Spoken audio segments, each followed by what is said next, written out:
Welcome to Always Moving Forward with Renee. Moving forward.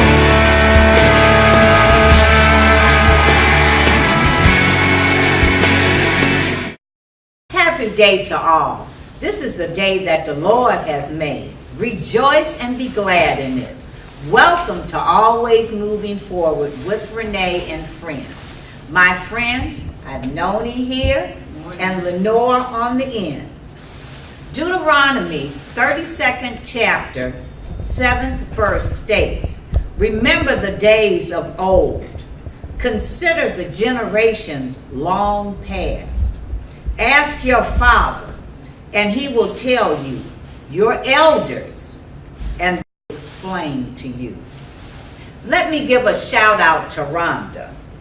Thank you, Rhonda, for watching our show and for the kind words of encouragement you shared. Also, I can't forget our sponsor, United Success Network.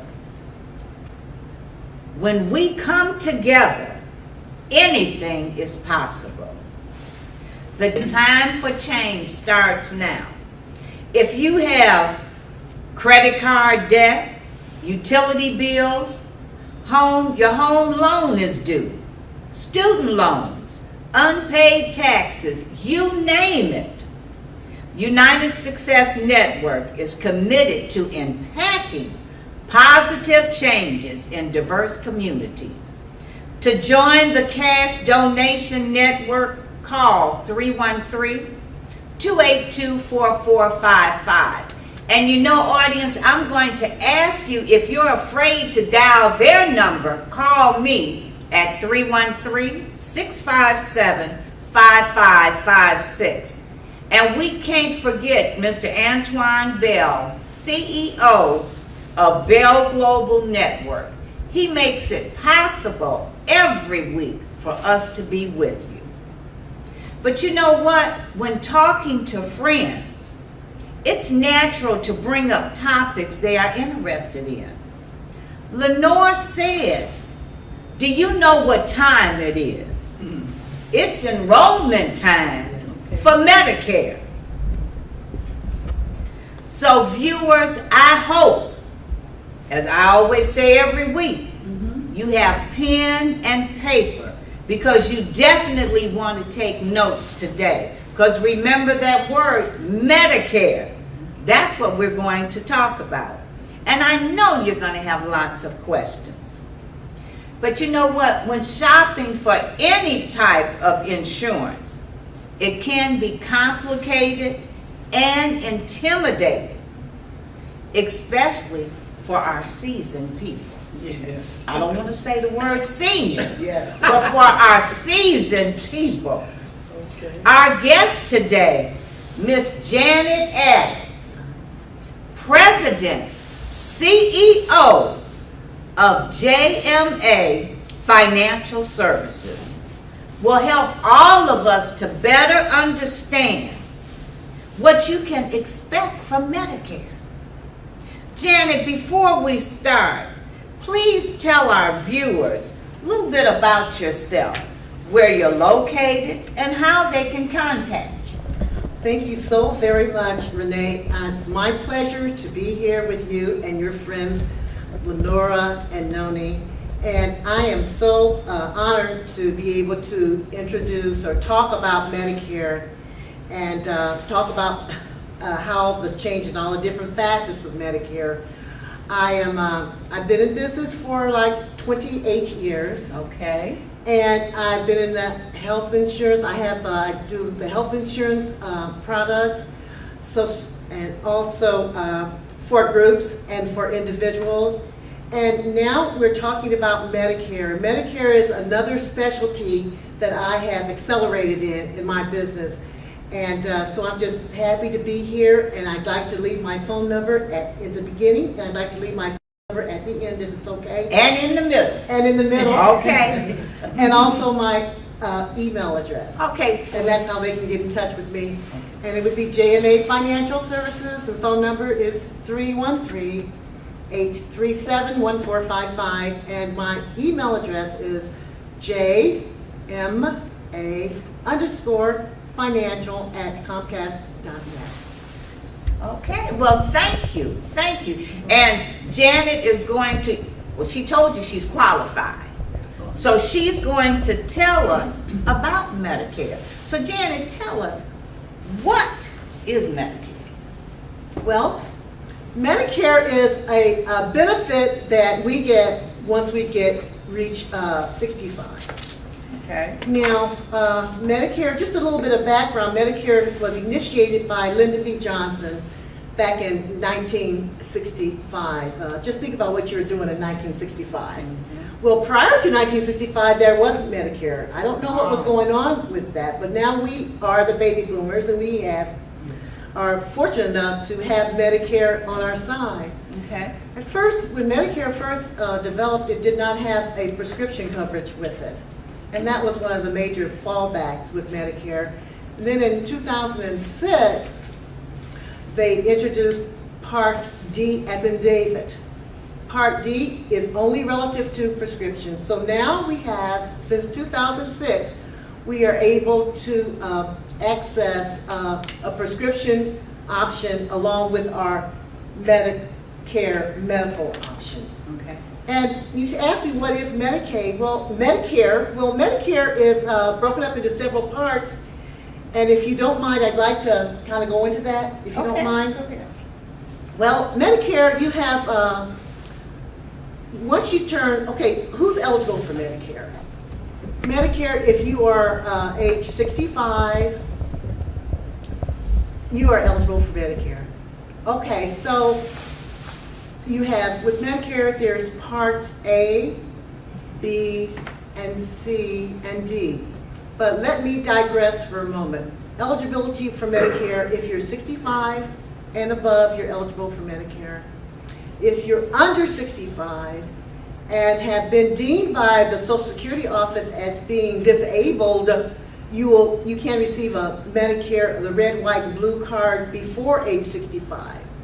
So therefore, if you're disabled and the Social Security office has deemed you disabled, then you will be able to purchase a Medicare product. Okay, so that's one thing. So you're 65, or if you're under 65 and been deemed disabled by the Social Security office. Okay. Okay, I want to get back to what are some of the choices with Medicare. And people get it mixed up. Let's talk about Part, P-A-R-T. Part A, B, Part C, and Part D.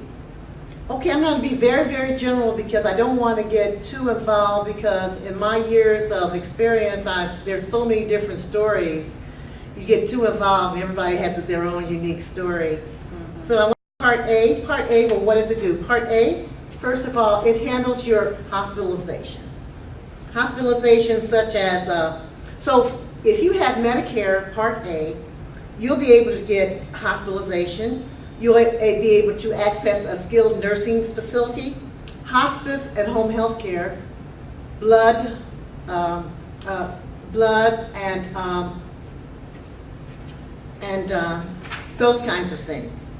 And I'm being very general. With Part B, you'll be able to access their professional services, such as your doctor consultation, touching and evaluating you, and outpatient care. So Part B is like your medical services for your doctor visits, your lab service, or anything clinical.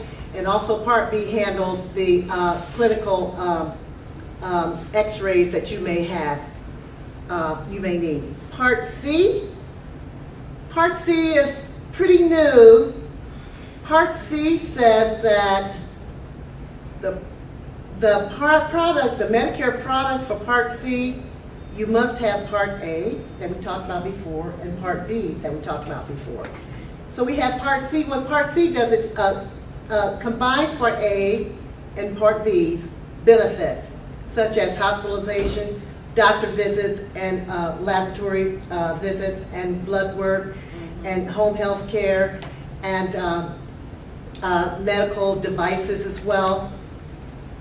But Part C, and they also, some Part C products will also include prescriptions. Some of them don't. So you can have a Part C and have the advantages of A, B, and D as in David. So you'll have your medical, your hospitalization, which would be A, your medical attributes that you'll be able to get, which would be B, and D, your prescription coverage. So that would all be combined, and they call that Part C to make it more difficult for you. Yes. So we're looking at, and then when I talk to beneficiaries, qualified beneficiaries, they're all over the map. You may find some that don't have Part that are not entitled to Part A. We're going to use the term entitled. Most people who have worked in the industry have had a job for at least 10 years and paid 40 credit hours into the Medicare. They are entitled to Part A. They get it for free. They don't have to pay for Part A. Right. Part B, you have to pay for. And I don't want to go into detail, but in Part B, basically right now, for 2018, the standard premium for Part B is $134. $134. Now, if you make over $70,000, if you make over $70,000 and you are an individual, you may pay more. If you are married and you make over $170,000, you may pay more for Part B. Because, and don't ask me why, I don't have the answer to that. But one thing the Social Security company does do, they look back. See if you had a large, had a large source of income you usually make, say, $40,000, but this year for some reason you inherited $200,000, or you got a windfall of $200,000, however you got it, that makes your income go up. Yes. And so you're going to be paying more, especially if you're just going into Medicare, you're going to pay more. And people ask, well, why am I paying $250 when everybody else is paying less? Because they make over, together that couple may make over $170,000. Wow. Yes. Wow. Well, you know, Lenore, I know you have a question. I want you to get yours in there since you I do. was asking, you know what time it is. I do. Okay. Janet, how do they enroll in Medicare? Okay, so to enroll in Medicare, first of all, you want to make sure that you're entitled to A, as I said before, and that you've gone to the Social Security office. You can either go to the Social Security office or you can go online. I prefer, because I'm kind of old school, I'd like to go to the Social Security. I'd like to Right, see right. See the what they're person. saying. And those people there are very well informed. Yes. And you can get with someone and ask them questions, and I like it because they're very there to help you. They're ready to help, and they'll go answer all the questions. And the more detailed they are, the more tougher they are, the more information they know. Okay, so you go there and you apply. And usually when you leave the Social Security office, you want to have a paper, a printout saying, okay, I have applied for my Part B at such a time. And so you have Part A, and we're assuming that you're entitled to Part A and that you have applied for Part B. Now you can go out when it comes time for you to select your medical plan. You're all ready because you've got Part A, and you've also signed up for Part B. The first 30 days okay, say if your birthday is in October, let me back a bit. When you first become eligible for Medicare, we call it the initial enrollment period, the IEP. That means that, and that period is for 3 months before your birthday, the month of your birthday, and 3 months after your birthday. That's your IEP. During that 7-month period, you can go to any place, any company, and apply for any product that they have. And regardless of your health, they must give it to you. It's called your open enrollment period. Right. Okay. Because it's your your initial enrollment period, your initial enrollment period, that's that 7 months, so you're unique. So if your birthday is in November, 3 months prior to November, the month of November, 3 months after November, you can apply for any Medicare medical product, any Medicare prescription product. But prescription, we don't worry about being guaranteed issue. But guaranteed issue does become a factor when you're looking at the medical. Unlike, and I don't want to throw too many things into the pot, but if you're under 65, that guaranteed issue is not an option right now. Okay, we're not talking about, but if you're under, it's not an option. But once you get 65, it can be an option. They're going to be asking you medical questions once you become 65. So you want to take advantage of that that initial enrollment period as much as you can. What if you miss it?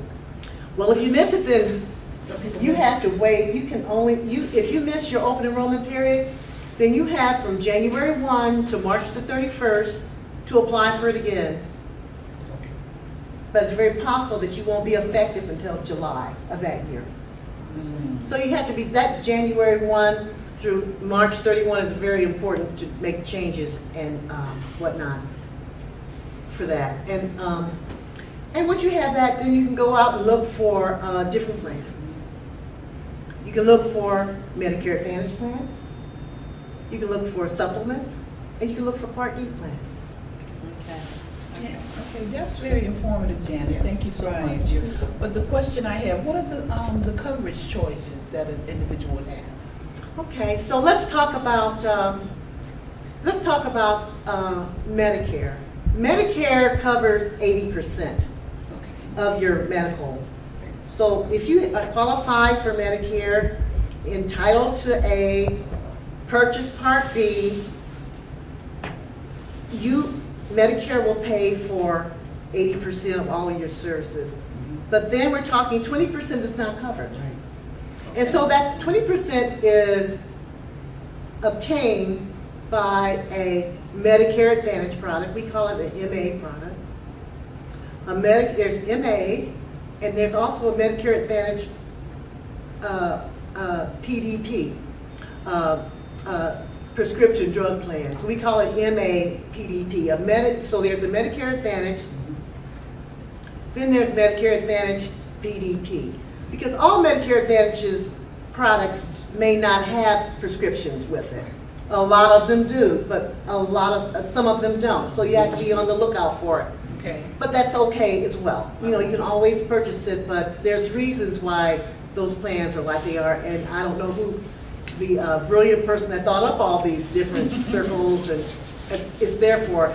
And I always tell people, don't be afraid if you think you've lost something, because there's a way to fix it. There is a way to fix, maybe a weight, but there's a way to achieve what you need to achieve. So, okay, so so you have the 20%, the Medicare Advantage takes care of the 20%, and so you can do a Medicare Advantage product, Medicare Advantage with a prescription, and also you can do a supplemental product. One thing I haven't mentioned before is that if you have health insurance through your employer, that's even better yet. Say even if you turn 65 and you have health insurance with your employer, but you're not ready to leave yet. You want to stay with the employer, so you do not have to apply during that 7-month period. Okay. So if you're still with your employer, under the employer group, retirement suffix, as we call it, that would employer will offer retirement benefits to an active employee that's 65. Once that active employee leaves that employment, they have 8 months to get other insurance. They have 8 months. 8 months. So they have 8 months to apply for Part B and to make a decision on the other insurance that they have. Thank you. Okay. And you know what, Janet, what happens to your spouse's health coverage when you retire and go on Medicare? Well, say if the spouse retires and they leave the company, and they go on individual Medicare themselves. Right. So now, the spouse's husband, who is the worker, okay? So now the spouse, assuming it's the wife, she now needs health insurance, and she can get it, if she's under 65, she can get health insurance under 65, and then again, she would, the status, your underwriting would not come into effect. In other words, when I say that, you won't have to prove medically, you won't have to go medically, it's guaranteed issue is what I'm trying to say. It's a guaranteed issue. So if the spouse has a serious illness and the husband has retired and he's left the company and he no longer has insurance with that company, sometimes companies have retiree suffixes though, that allows for that person to continue, like the automotive companies. It allows for that person to continue the health insurance with that company, as well as their spouses. But then again, there's another option if that person leaves the company altogether and they go outside of the company and that company doesn't offer extended group medical insurance for retirees, then they have to get their own.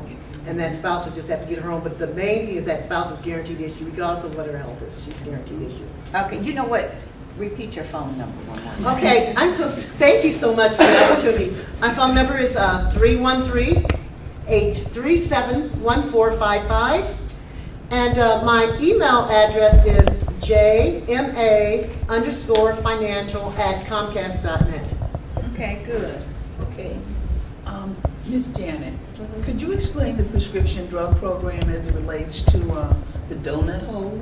Okay, a lot of times people, well, I just want to touch base on the donut hole. The donut hole is, with prescription, this is with all prescription drug coverages, with all Part Ds, you have 3 stages. There's the initial enrollment, there's the initial coverage stage, there's the coverage gap stage, that's what we refer to as the donut hole, and then there's the catastrophic coverage stage. Oh, okay. So every year since Part D became effective, you have the initial coverage period, they'll select an amount of money that has to be paid.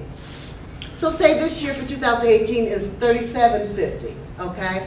So that means $37.50 between the money that you pay and the money that company pays. So if your premium, if your prescription is $50 and the company paid $40 and you pay $10, then that's cumulative toward the $37.50. So once you meet that, but if you go to the, so long as you are under the $37.50, you're fine with your initial coverage period. So you will be paying less for your coverages. Then there's the coverage gap, there's the donut hole. The donut hole right now is, once you pay, if you paid up to $37.50, you and the company have met up to $37.50, you have to pay 100% of your premium until it gets to $5,000. Oh my goodness. But there's a blessing for that, because for generic drugs, you only pay 44% of the approved amount Okay. while you're in that coverage gap, that donut hole. And for brand drugs, you're only going to pay 35% of that approved amount while you're in the donut hole. And then the catastrophic coverage, it says that person is very, very sick and they paid over $5,000 because they were in the coverage gap. The coverage gap this year is $5,000. Once they met that, they go down to a catastrophic coverage, where your co-pays are very, very nominal, like $3.35 or $8.35. So that's the way, and that's every year. It starts all over again. Okay. So Janet, what happens if you can't afford to pay for Medicare, not even the Part B premium? What happens? Well, there are a lot of options that you have for yourself. When you become eligible for Medicare, you're going to get a lot of information through the mail. Always, anytime you see anything from Social Security Administration, open it up. Make a file for Social Security Administration. Yes. Even if you read Yes. just the bullet Yes. points, make a file, and each time you open it up, put it in that file, because you're going to need it later on, and you're not going to want to look around for it. So just, even if you don't read the whole thing, take it out of the envelope, look at the envelope, toss the envelope. I've learned to do that. Toss the envelope and put that information in that file, and then you'll find out you've got information in chronological order. That's a good idea. And Right, so right. to answer your question, there's a lot of answers to your question. The main thing is you can get extra help, and some of that information is going to say, yeah, you can get, offers you extra help. Yes. They'll ask you questions. Don't be afraid to answer those questions. Answer those questions truthfully and see where you stand, because they already know where you stand already. So just answer the question truthfully. Right. And also go to the Social Security Administration. Again, they're very resourceful in giving you direction on how to get assistance paying even for your Part B premium. Okay, Jan. One question, Yeah. one last question from me. When will the new Social Security cards be coming out? Yes. Well, they started coming out already. Oh, they have? Yeah, Okay. they started in April of this Well, year. they advertise or something, but I haven't got mine yet. Well, so many people. I haven't gotten mine yet, but I did get a letter from the Social Security Administration, which I opened up and read and put it in my file. I did. Okay? And it had my new Social Security number on it. So I said, is that it? It's got capital letters, it's got numbers, it's got lowercase letters. I'm like, okay, so let's just see how it's going to look. It just didn't look like, I'm so used to the Social Security number, but now our Social Security numbers are so guarded because of all the Right. things that we are involved in. So Identity theft. yeah, Absolutely. so it will come about, so just keep your eye out, because he's got millions and trillions of people to send their cars out to, the red, white, and blue card. So you know what, audience, like Janet said, it's important. Everything that you get from the Social Security Administration office, open it. Open it. Open it. And I've been one to put it in 13. You know what that is. So I'm going to start opening everything now and making a file, like she said. Right. So Janet has given us some very, very important information today. Yes. So audience, please let us know if you like the show or if there's anything else that you want to hear. You can reach us at 313-657-5556 or email us at gwealths111@gmail.com. And I want to thank our guest, Janet, here today, and viewers, as always, I thank you for allowing us to come into your homes. So until next week, remember, always keep moving forward, and God loves you, and so do we. So until next week, see you then.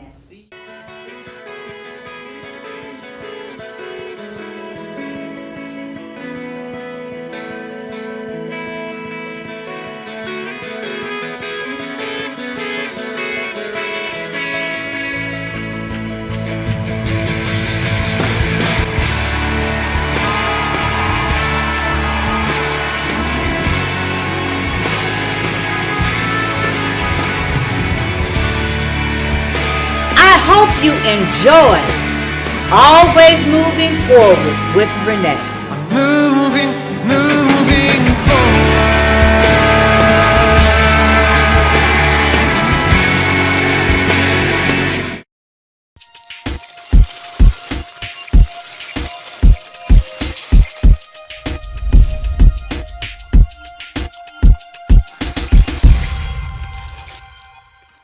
What's up, everybody? This is your girl, Vicki Winans, and you're watching Bell Global Network. My name is Mike Duggan, and I'm watching the Bell Global Network. Hey, keep it locked. It's your boy D. Hattie watching the Bell Global Network. You know how it is. Hi, I'm Charlie Langton, and you're watching the Bell Global Network. Hi, this is Martha Reeves, and you're watching Bell Global Network. Hi, everybody. I'm telling you, everything that happened to me that was good, God did it. I'm Evelyn Turrentine, AG, and you're watching the Bell Global Network. This is Pastor D. Alexander Bullock of Preachers of Detroit, and you're watching the Bell Global Network. This is Bishop Edgar Van of Second Ebenezer Church in Detroit, Michigan, and you're watching the Bell Global Network. Hi, I'm Bernadette Stanis. You know me best as Thelma from the TV show Good Times, and you are watching Bell Global Network.